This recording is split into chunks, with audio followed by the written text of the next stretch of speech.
Hey there. So it's Jim coming to you. I just wanted to talk about something that ends up being a little bit of a pet peeve of mine when I see agents that have never dealt with investment properties posting cap rates that are not accurate, not true.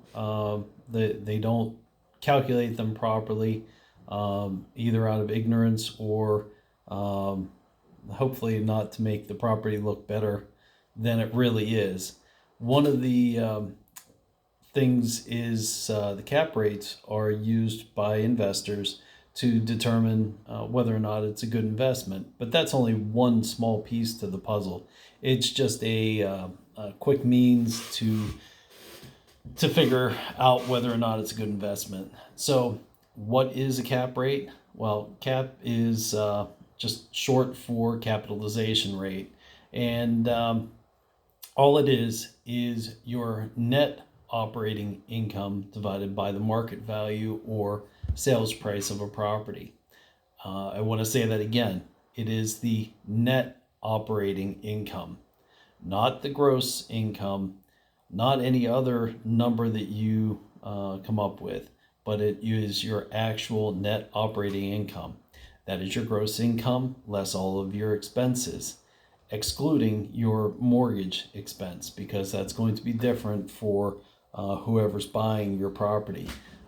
Somebody could be buying your property for cash, so the NOI would be the actual NOI and net profit. So again, very simple example here is 15,000 net operating income, and we have a sales price of $100,000. That would give you a 15 cap, and which typically speaking would be a very good cap rate. So that brings me to my next point. What is a good cap rate? Well, good cap rate is dependent on many factors. As I said at the beginning, the cap rate is just a small piece of the puzzle when you're evaluating an investment property. The cap rate really does give you a good idea, but there's more that goes into it. One of the things is, does the property have deferred maintenance? If so, how bad is it? Because you might have a property with a 20 cap, but it needs an excessive amount of renovations in order for it to continue to be cash flowing. So you have to take that into consideration when you're purchasing it, and whether or not even at that good purchase price, if it really is a good purchase price. So the other thing is the strength of the tenants.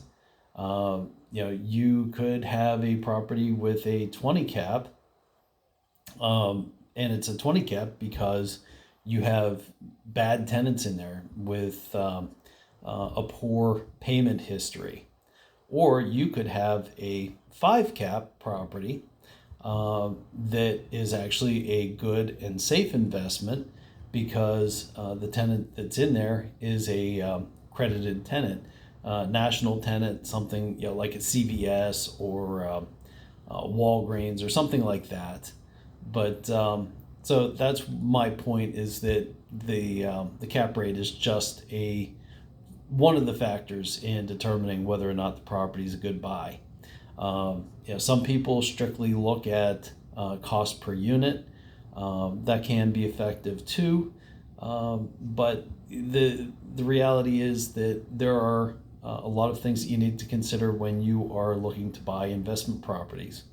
So if you have any questions, if you are considering buying investment properties, be sure to give me a shout. I am happy to take you through the process and make sure that I help you in finding the best investment for your needs, because there are many different ways to go about it. You could be looking for value add properties, properties that are in bad shape right now, whether it's rental shape or physical shape, that have a lot of upside to resell, or just a long term. So give me a call. I've been through it all, done it myself with my own investment properties, short term, long term investments, and be happy to help you on your journey and increase your passive cash flow. Look forward to talking to you soon. Have a great day.